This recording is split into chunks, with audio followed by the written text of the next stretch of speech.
What up YouTube, your boy the Flying Spanner here. Today we have the new UK airport update. Well, the new UK airport in an update. So, today's video we have, not too much has changed yet in terms of operation size and aircraft and routes. That's all to come probably for the winter schedule, which will be kicking off in a couple of weeks or so.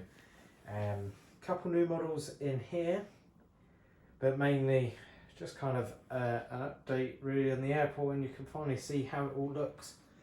So it's still not fully complete. There's still bits to do. For example, the cargo area back over there needs some, well, the bear needs to be removed firstly. I'm going to put a little building there. Just needs to do all the road markings. All the stands need their GSE markings, and I'll cover that really as I go around. So I'll start with the airport update, and of course this area here needs redoing. So let's start off. So just arrived in from Milan Linate. We have the Alitalia A320, and this is just taxiing in. It's going to hold there ever so shortly, just while this EasyJet 321 passes, and then it will go back round. So, well, actually, sorry, I've already messed it up. Shock. So the Alitalia is just taking a left here, and then it's kind of how this airport now works is kind of a one-way system. So when runway 05 is in use, which it is at the moment, it's basically a clockwise routine. So any aircraft coming into will taxi out through here, up and go round clockwise. This Alitalia is going into this stand here. And then when 2-3s are in use, it would be anti-clockwise. So, well, for the that way it works out. So, for example, this cafe would push, and it would either go an extended pushback, or if there's already someone there, would get pushback clearance round to there. I would have to go all the way around. It kind of doesn't make any sense in a way. I'm kind of winging this as I go. It all mainly depends on how busy the airport is, how busy all the holding traffic is. For example, if there was loads of aircraft holding there, the cafe would pretty much be blocking this area, which would be the entry into that stand.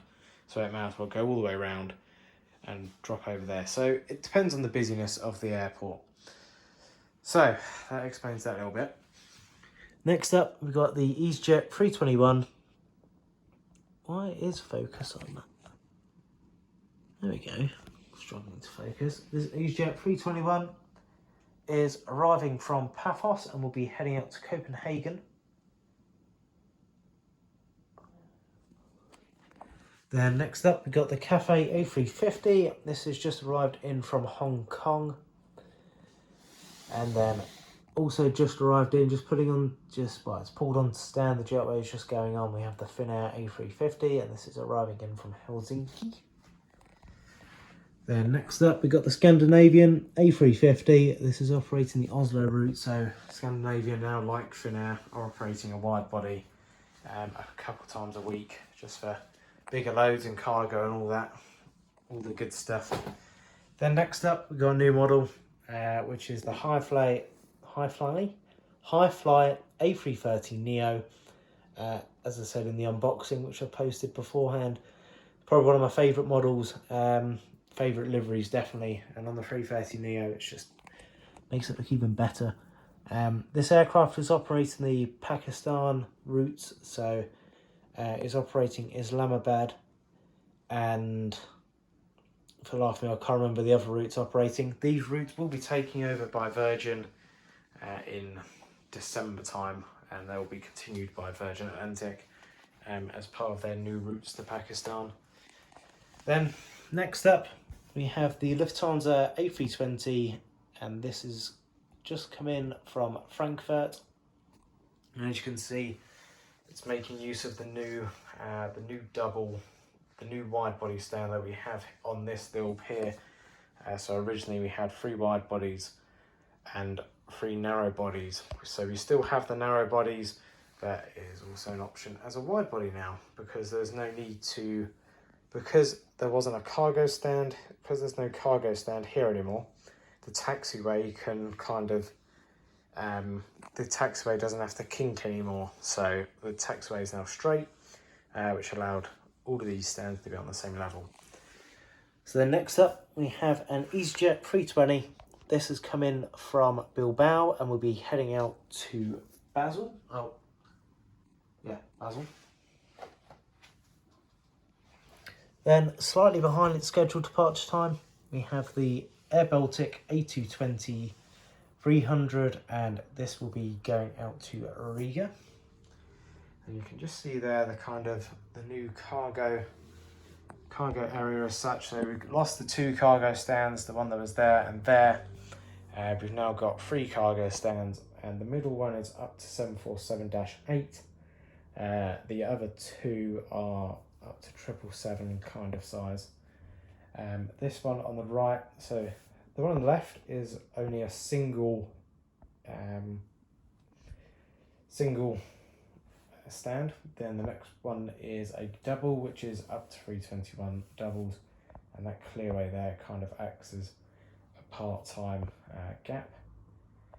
Then the one next to it is up to 757 on the left and up to ATR size on the right. So that's ideal for the DHL and FedEx ops, which operate both aircraft.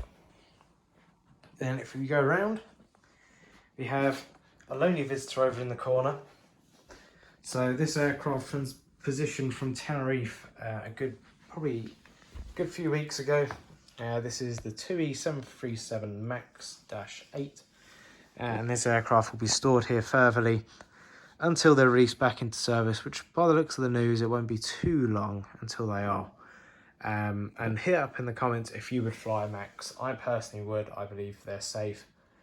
They're going to be safer than ever now with all the stricter, more intensive testing, which should really have been done in the first place. But you know, every company has to cut a corner sometimes. Unfortunately, but hit up in the comments whether you'd fly it on a MAX. As I said, I definitely would. I can't wait to see them back in the air. They definitely have a unique look to them rather than your standard 737s. And hopefully when Rhino get theirs, they might be a bit quieter going over the flap. Just saying. I'm not moaning about the airport noise, I don't mind it, but Ryanairs are definitely louder than everyone else. So we're moving on to the new side, all the new stands. So originally it was only up to just past this road here, so it was pretty much there was the cut-off. So now we've got all this stand here is all new on the new board, and you can see the new design terminal, which is basically the older terminal. We just have extra little bits, so these 2 little bridges here. So this, I really like how I've done this now. So I've gone away with the interior. So the interior of the terminal is gone. It is now solely a reflection, which is this. Really good. I fully recommend it if you're going to make a terminal. Transparent glossy vinyl. Really makes it look like windows. If you can just see there, you're still getting reflections. For example, on that Scandinavian over there. Looks really good, in my opinion. So, continuing with the update. We have a Swiss A220 300, and this is arriving in from Zurich. Then, final one, we got a Scandinavian A320neo, and this aircraft will be going out, has arrived in, and will be going out to Stockholm, which is one of the old Norwegian routes. So Norwegian are still operating. They've still got one or 2 slots they're using, but Scandinavian are pushing the airport to try and take more. And there is rumours of further airlines to come and use the long haul, the wide body capacity. So Virgin have already tried to get a couple more slots in. Well, 1 more slot a day to make use of the wide body. TUI, of course, have their wide body slots, which will start operating hopefully soon. I know Montego Bay went out of Manchester, I think it was yesterday, on the 787. So we're going to start seeing them coming back in. And really when the winter schedule comes back in, we'll have a lot more aircraft because of the higher capacity. So my aim is to try and keep these stands here, which is that kind of little taxiway loop, as clear as possible. But then there is still, there is still these 3 remote stands which will always be in use. I can now have longer layovers, so no more will aircraft be coming and going in 3-hour slots. They'll be on the ground for longer and not really affecting anything over there. So that's pretty much it. I would like to get your opinions. What do you think of the new airport? I'm really happy with how the roof looks on this. So what I did was pretty much, I did all the wood with a piece of card on the top, and it still looked kind of terrible really, which was annoying. And it was all different layers and all different heights and everything. It just looked a bit weird and horrible, especially like the corners, which still aren't the best, but they're really good enough. So I got some of this, which is from the same company, matte white paper, both of these are adhesive. I printed it off, pretty much just stuck it on the top, cut it to size and stuck it on the top, and I think it looks really good. I'd like to get your opinions. And other thing that is new is all of these little, this one example is one off because it's all to serve these double stands as such. That's the kind of way to say. So beforehand, these were all remote stands in the way of you'd have to get a bus to bring the passengers, but it didn't really make sense considering they're just as far away from the terminal as the other stands. So what I've done is they're little stairwells so the passengers can board via the stairs. There is lifts, of course, for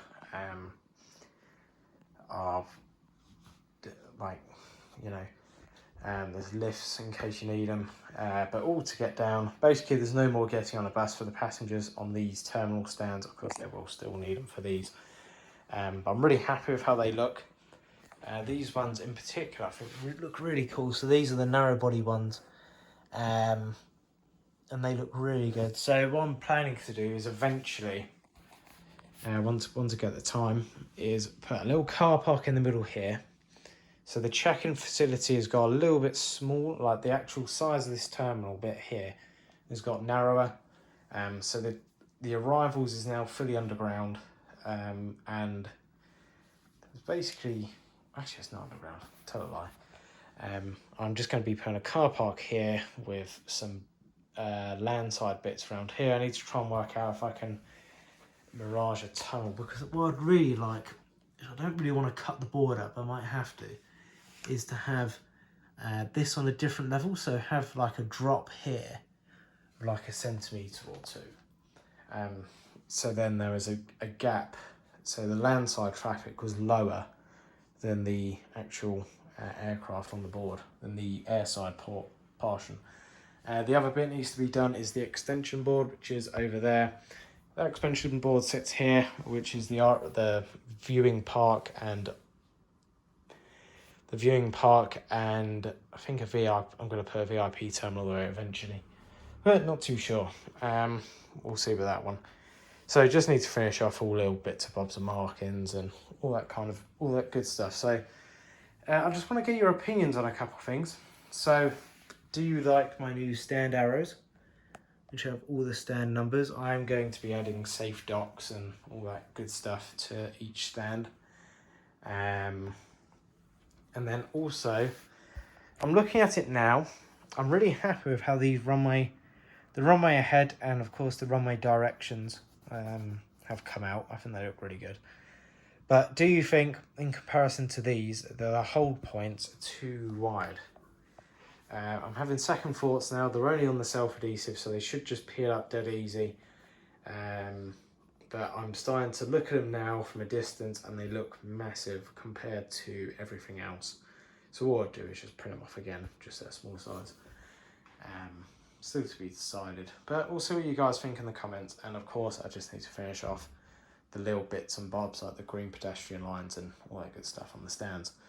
But yeah, thank you very much for watching the update. I hope you've enjoyed it. Apologies, it's been a long one. I've rambled on a lot, but thank you for listening if you've made it this far. Yeah, have a very good day and have a great weekend. Adios and goodbye.